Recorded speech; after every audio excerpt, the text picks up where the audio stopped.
Simple గా maintain చేసుకోవచ్చు. Next ఏంటంటే మనకి ఇప్పుడు చిన్న సైజు అంటే బాగా చిన్న సైజు అడుగుతున్నారు కదా సార్. అవునండి. ఆ సైజు మేపుకొని 2 సంవత్సరాలు వెయిట్ చేసే కన్నా ఇలాంటి ఆవు తీసుకోవడం బెస్ట్ అని చెప్పేసి మన suggestion. Milking purpose plus delivery time కూడా ప్రాబ్లం ఉండదు. వెటనరీ డాక్టర్ అనేది ఉండవలసిన పని అయితే లేదు. ఓకేనా. ఎందుకంటే దీనికి ఫ్రీగా డెలివరీ అయిపోద్ది. ఇది హైట్ విషయానికి వస్తే ఎంత ఉంటుంది అన్న? ఇది వచ్చేసి 34 ఇంచెస్ అన్నది. 34 అన్న. 34 ఇంచెస్ చూసుకోవచ్చండి, చాలా బాడీ స్మాల్ సైజ్. ఇప్పుడు మామూలుగా ఓపెన్ ప్లేస్ ఉంటే తిరిగి వచ్చేద్ది అన్న. మెయింటెనెన్స్ కూడా చాలా తక్కువ ఉంటది.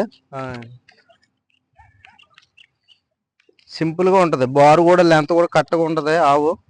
మనకి మెయింటెనెన్స్ విషయానికి వస్తే ఏమేమి పెట్టాలన్న? మనకి పొద్దున్న ఎండుగడ్డి వేసుకోవాలి. తర్వాత పచ్చగడ్డి ఉంటే పచ్చగడ్డి ఇంకా బాగుంటది. తర్వాత దానా ఏమైనా ఉంటే మన గోధుతోడు కానీ మొక్కజొన్న పొట్టు కానీ ఏదైనా ఏ ఉంటే అవి పెట్టుకోవచ్చు. ఎన్ని కేజీలు పెట్టాలి? పొద్దున్న 1 కేజీ, సాయంత్రం 1 కేజీ పెట్టాలి దీనికి. ఎందుకంటే డెలివరీ అయ్యే కవు కాబట్టి మాక్సిమం కేజీ ఉండాలి.